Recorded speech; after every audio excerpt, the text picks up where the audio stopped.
बिहार के एक छोटे से गांव में राहुल नाम का लड़का रहता था। घर की हालत बहुत साधारण थी। पिता खेतों में मजदूरी करते थे और माँ दूसरों के घरों में काम करती थी।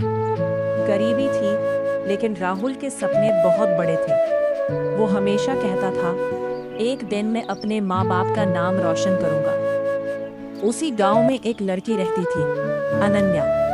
वो गांव के स्कूल मास्टर की बेटी थी। पढ़ाई में तेज, दिल की साफ और हमेशा मुस्कुराने वाली। राहुल और अनन्या बचपन से एक दूसरे को जानते थे, लेकिन कभी ज्यादा बात नहीं हुई। एक दिन स्कूल में टीचर ने दोनों को एक प्रोजेक्ट साथ में करने को कहा। वहीं से उनकी दोस्ती शुरू हुई। धीरे धीरे दोनों हर समय साथ रहने लगे। सुबह स्कूल जाते समय रास्ते में बातें करना, पेड़ के नीचे बैठकर पढ़ाई करना और शाम को नदी किनारे सपनों की बातें करना, ये सब उनकी जिंदगी का हिस्सा बन गया। एक दिन बारिश हो रही थी। दोनों पेड़ के नीचे खड़े थे। हवा तेज चल रही थी और अनन्या बारिश की बूंदों को हाथ से पकड़ने की कोशिश कर रही थी। राहुल उसे देखकर मुस्कुराया और बोला, तुम्हें बारिश इतनी पसंद क्यों है? अनन्या हंसकर बोली, क्योंकि बारिश में सब खूबसूरत लगने लगता है। बारिश ने उनकी कहानी राहुल शुरू की। धीरे से बोला, उनकी आंखें मिली, तुम्हारे सामने और तो उस पल बारिश भी फीकी लगती है। दुनिया थम सी गई। यह सुनकर अनन्या इस शर्म बारिश से ने उनकी मुस्कुरा दी। कहानी शुरू की। उस दिन उनकी दोनों को आंखें मिली, एहसास हुआ और कि उस उनकी पल दोस्ती अब दुनिया प्यार में थम बदल सी चुकी गई। है। इस प्यार बारिश और ने उनकी मुश्किलें, कहानी शुरू समय की। बीतता गया। दोनों ने कॉलेज में एडमिशन लिया। अब उनका प्यार और गहरा हो चुका था। लेकिन हर प्रेम कहानी में मुश्किलें आती हैं। अनन्या के पिता बहुत सख्त थे। उन्हें राहुल का गरीब होना पसंद नहीं था। जब उन्हें दोनों के रिश्ते के बारे में पता चला, तो उन्होंने अनन्या को राहुल से मिलने से मना कर दिया। उन्होंने गुस्से में कहा, प्यार से जिंदगी नहीं चलती, पैसे चाहिए, नाम चाहिए। अनन्या रोने लगी, लेकिन उसने राहुल का साथ नहीं छोड़ा। उधर राहुल ने भी ठान लिया कि वो कुछ बनकर दिखाएगा। एक रात उसने अनन्या से कहा, मैं वापस तब आऊंगा जब तुम्हारे पापा खुद हमारा रिश्ता मंजूर करेंगे। यह कहकर राहुल शहर चला गया। संघर्ष की शुरुआत। शहर की जिंदगी आसान नहीं थी। राहुल दिन में पढ़ाई करता और रात में होटल में काम करता।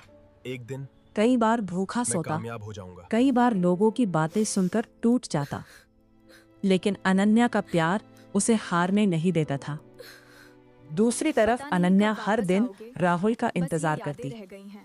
वो रोज उसकी पुरानी तस्वीर देखकर मुस्कुराती और भगवान से प्रार्थना करती, बस उसे सफल बना देना।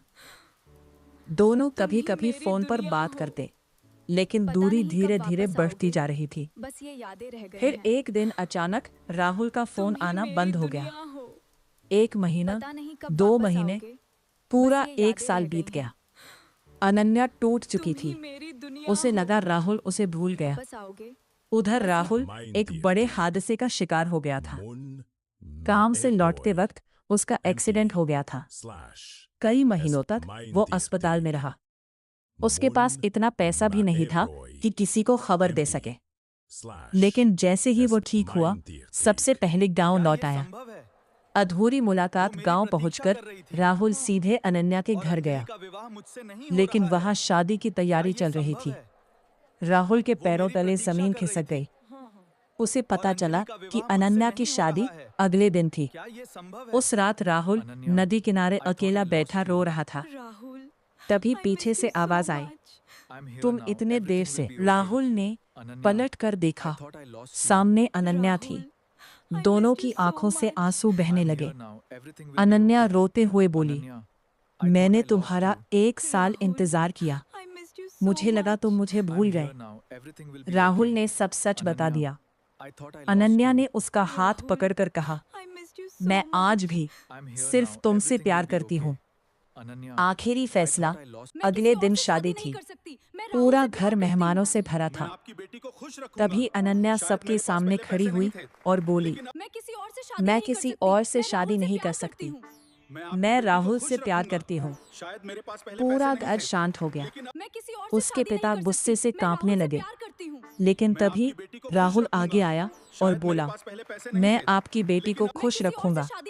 शायद मेरे पास पहले पैसे नहीं थे, लेकिन अब मैं उसे सम्मान और सच्चा प्यार दे सकता हूँ।